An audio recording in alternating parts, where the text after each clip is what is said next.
So the 76ers fell to the Boston Celtics 121 to 87 in game 2 of the conference semifinals. The game was just not good, guys. It was not good all around.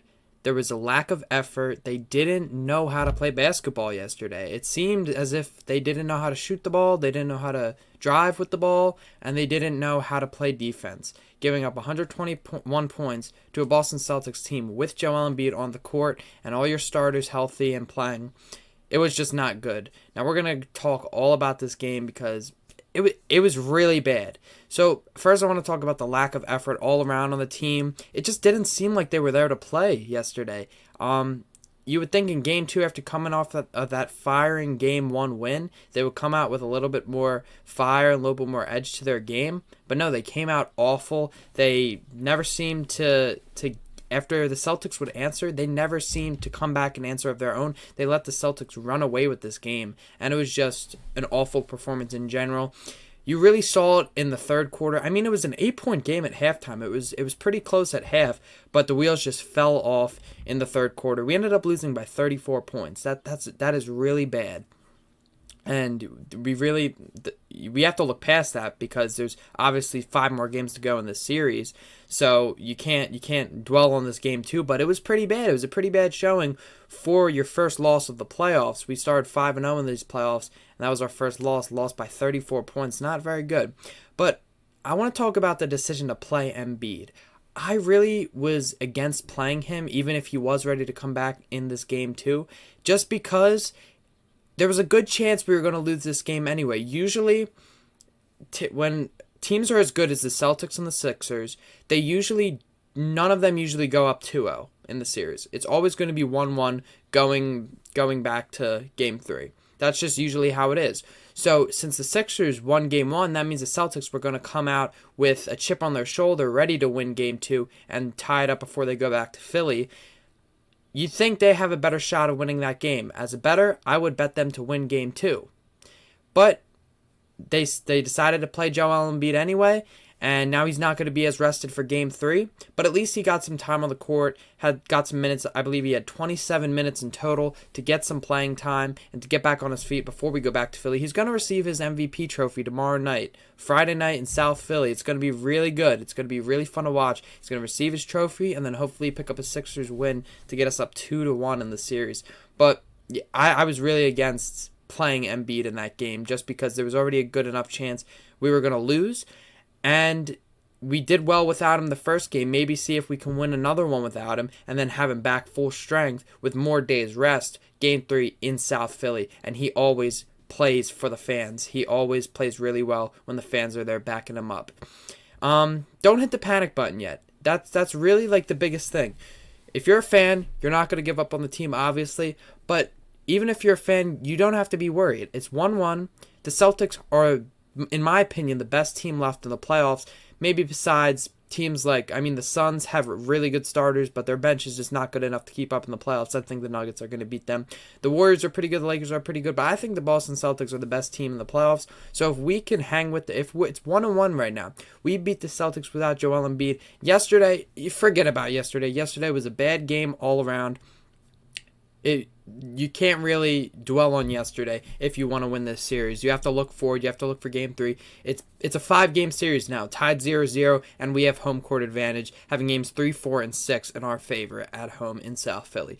So don't hit the panic button. Don't give up hope. It's 1-1. We're still looking very good in this series. We're going to get Joel Embiid back full strength tomorrow night. He's going to receive his trophy. It's all going to be good. And the rest of the team has to get in sync. Yesterday, it didn't look like they were in sync. It looked like everyone was just chucking up shots for the heck of it. Tyrese Maxey started in the first half. He was really good with driving in the net and finishing. He was making some nice plays, but he didn't pick up that same fire in the second half that he did in the first half. He couldn't finish in the second half. Nobody could finish. James Harden was having trouble. I don't even believe he made a three-pointer at all yesterday, which he made so many three-pointers in game 1. So it was really surprising to see them come out that flat. Now, before we end the video, I do want to talk about the stats of each player. So Tobias Harris, he was a bright spot yesterday. He went 7 for 12 on field goals. That's almost 60%. He was 2 for 5 with three-pointers. and he had 7 rebounds in total to go along with that. So he had 16 points. PJ Tucker had a little bit better of a game. He was 2 for 3 for field goals. He did make a 3 and had 4 rebounds along with their 1 block as well. He totaled 5 points. Joel Embiid, he only played 27 minutes, but he was able to record 4 field goals and 9 tries, so almost about 50%. He did take 2 3-pointers, missed both of them. He went 7 for 8 at the line, got 3 rebounds. I would like to see more rebounds out of Joel Embiid. It didn't seem like the Eagles, or I was about to say the Eagles. It didn't seem like the Sixers were getting enough power on the glass. They weren't getting enough rebounds. I feel like the Celtics with like Al Horford, they were just getting too many rebounds, too many second chance points, too many third chance points. It was just a mess on the glass. Joel Embiid ended up with 15 points. He was the second. Tobias Harris with 16 points was the highest point total on the team. Like, when your leading scorer has 16 points in the game, that's not a recipe for success. But Joel Embiid, he also had 5 blocks. So shout out to Joel Embiid for getting 5 blocks on his first game in about 13 days. He played okay. I'm not going to say he played well. Nobody on the Sixers played well yesterday, but it's a step in the right direction for Joel Embiid. Then Tyrese Maxey, he started all right. He's in total he went 6 for 14 in field goals, 1 for 4 3-pointers. He has to get better with these 3-pointers. He knows how to shoot 3-pointers. He's good at shooting 3-pointers. Just in the playoffs, he hasn't been that guy with or at least in the series, he hasn't been that 3-point guy that the Sixers need from him. He had 3 rebounds and 3 assists as well. So Tyrese Maxey had 13 points. Then James Harden, 2 for 14 field goals. He really did bad yesterday. 0 for 6 3-pointers, 8 for 10 at the line, however. He had 10 rebounds, 4 assists, and 12 points in total. It was really bad. A really bad performance by James Harden yesterday. We need to get some version of his Game 1 self if the Sixers want to have success in this series. Then George Niang, he went 1 for 4 from field goals, and he totaled 3 points. Paul Reed had 6 points. He had 8 boards. Paul Reed has been our one success guy with the boards. I think he needs to get more playing time. He only played 16 minutes yesterday. We need more. I think to give Joel Embiid more rest, you can put Paul Reed out all the time. Like,